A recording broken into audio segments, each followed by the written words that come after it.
Ever gone shopping for a retinoid and felt completely overwhelmed? You're not alone. There are dozens of options, different strengths, wildly different prices, and every company says that their retinoid is the one true retinoid to rule them all. And some people say prescription tretinoin is the only thing worth using. I'm Dr. Sarah Sheu, a Stanford-trained dermatologist in the Seattle area. I like to cover evidence-based skincare topics that are inspired by my friends, family, viewers, and patients. This video is part 3 of a 3-part series on retinoids. In part 1, I covered how to actually use retinoids without destroying your skin. In part 2, I broke down the retinol versus retinal debate, and in this video, I'm walking through the retinoids I personally like, from affordable over-the-counter options to bougie princess picks to prescription retinoids, completely unsponsored, by the way. Starting with a budget over-the-counter option, I have consistently liked and used the Beauty of Joseon Retinal Eye Serum. This is marketed as an eye serum, but I use it as a full-face retinoid. I've mentioned this product on a bunch of videos over the past year, and it's still one of my favorites. It's mild, not very expensive, and my sensitive skin tolerates it really well. I also appreciate that it comes in an airless and opaque pump that protects the serum from light and air. This is a good option for retinoid newbies and for people with sensitive skin.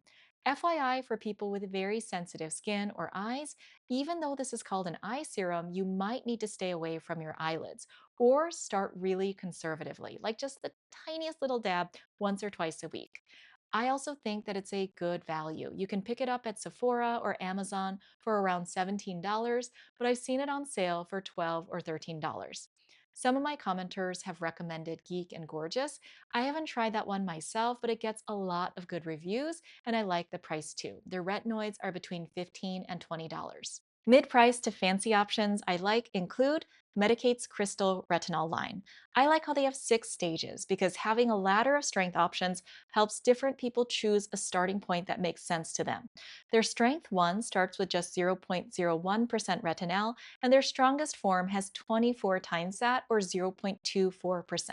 The serum gets more and more creamsicle colored, and the price goes up with every jump in strength. At the lowest strength of Medik8's Crystal Retinal, which is Strength 1, it's $55 for a 30 ml tube, and the highest strength is $135 for the same amount. So it's not cheap, especially when you get to the highest concentrations, but each tube supposedly lasts about 3 months if you're only using it on your face. For people with very sensitive skin, you might even just top out at Strength 6, but most people can tolerate much higher than that.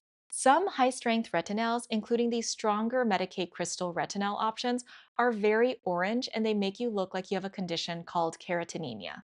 Carotenemia is a condition where you have excess beta-carotene in your blood, and it's always a fun little Easter egg during full-body skin checks for me where I'm checking somebody for skin cancer, and I notice they're just a little bit orange, and I'll ask them, do you eat a lot of carrots? And it's always kind of fun figuring out how many carrots that they eat. This is another retinol containing product, May Loves Moonlight Serum, and you could see how yellow-orange that is. This reporter from Business Insider really enjoyed her results from using the serum, but she even commented on the radioactive yellow color, and I agree, this is kind of radioactive yellow. So going back to the Medik8's Crystal Retinal line, I think this line is nice, but it can be on the pricey side. If my skin could handle the higher strength in this line, I would probably consider playing around with prescription retinoids at that point because that would be a lot less expensive than the higher strength options in this line, but definitely less cosmetically elegant. The prescription stuff looks really clinical, definitely not the feel like a princess territory. Medik8 uses a patent-protected stabilization method for their retinol. They combine it with carrot seed oil and sodium polyaspartate. The patent application describes how this method protects retinol from degrading when it's exposed to UV light or heat from a 45 degrees Celsius or 113 degree Fahrenheit oven for 7 days. This is supposed to simulate longer real-world conditions like product degradation over months, but I'm always a little bit skeptical since this always sounds like they're extreme conditions. Unless you live in a place like Arizona that consistently hits over 100 degrees Fahrenheit in the summer. If your retinol is in an opaque package that doesn't let UV in and you keep it temperature controlled, then I don't think you necessarily must splurge if it's going to hurt your budget. It's not worth running up your credit card bill. I really liked Avène's Retinol line, but I heard they reformulated it and people are not happy, which is sad, so I can't recommend it yet until I try the reformulation. Finally, my most expensive option is Skinbetter's AlphaRet Overnight Cream. I like that there's a published study that was done on this exact product, comparing it to the gold standard retinoid for anti-aging, which is prescription tretinoin. When you only have research based on ingredients, not exact products, you can only make educated guesses on how other products with that ingredient will perform. For example, I might see a study on retinol 0.1% that looks promising, but just because product A with retinol 0.1% performed well, it doesn't mean that product B with retinol 0.1% will perform the same. All the other ingredients in these products and even their packaging is going to affect their outcomes. It's an apples to apples comparison, but it might be like comparing a delicious Honeycrisp apple to a trash Red Delicious. In this study, participants used AlphaRet overnight cream on one side of their face and tretinoin 0.025 on the other side of their face for 12 weeks. And at 4, 8, and 12 weeks, the AlphaRet side was non-inferior to tretinoin at improving fine lines, facial redness, facial discoloration, and skin tone. It was also less irritating than both retinol and tretinoin, and unlike tretinoin, which reduced skin hydration, AlphaRet increased skin hydration.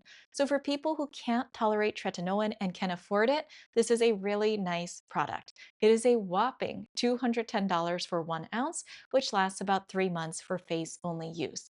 Before dropping that kind of cash, you might consider getting the mini size of zero point 0.5 ounces for $115 and make sure you actually love it, or to see if you can't tolerate tretinoin to begin with. I really like this product because I have sensitive skin, even though I hate how expensive it is. If I completely ignore prices and I live in La La Land, it is my favorite over-the-counter retinoid. My sensitive skin tolerates it well. I like how the color isn't as carroty as the stronger retinols too. It's more of a skin tone.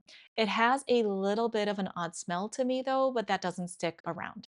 Finally, that brings me to prescription retinoids. If you have low maintenance skin that's not sensitive, you have access to a dermatologist or another dermatology provider like a PA or NP, even if it's through something like Amazon's telehealth service, and you tolerate prescription retinoids like tretinoin or its stronger cousin tazarotene, I would just stick with those. In the US, insurance usually covers prescription retinoids for acne. I've never seen it covered for anti-aging, but with a coupon from websites like GoodRx and SingleCare, the price is less expensive than many over-the-counter options. Tips for tolerability. It's common for people to have a ramp-up period when starting retinoids, meaning they start at a lower strength and only apply retinoids 2 to 3 times per week in the beginning. Something like only on Mondays and Thursdays, or Mondays, Wednesdays, and Fridays. If your skin tolerates it, then you can increase how often you're using it by 1 day a week, little by little, until hopefully you're able to tolerate it every night. And remember that just because you can't tolerate one retinoid doesn't mean you can't tolerate all the others. So there you have it, my personal favorite topical retinoids as someone who's tried a lot of them. If this video was helpful, please like, subscribe, and let me know in the comments which retinoids you've tried and how your skin handled them. And if you haven't already, make sure to watch parts 1 and 2 of this retinoid series. Let's learn from each other. Do you have a personal favorite, especially over-the-counter options? Thanks for watching.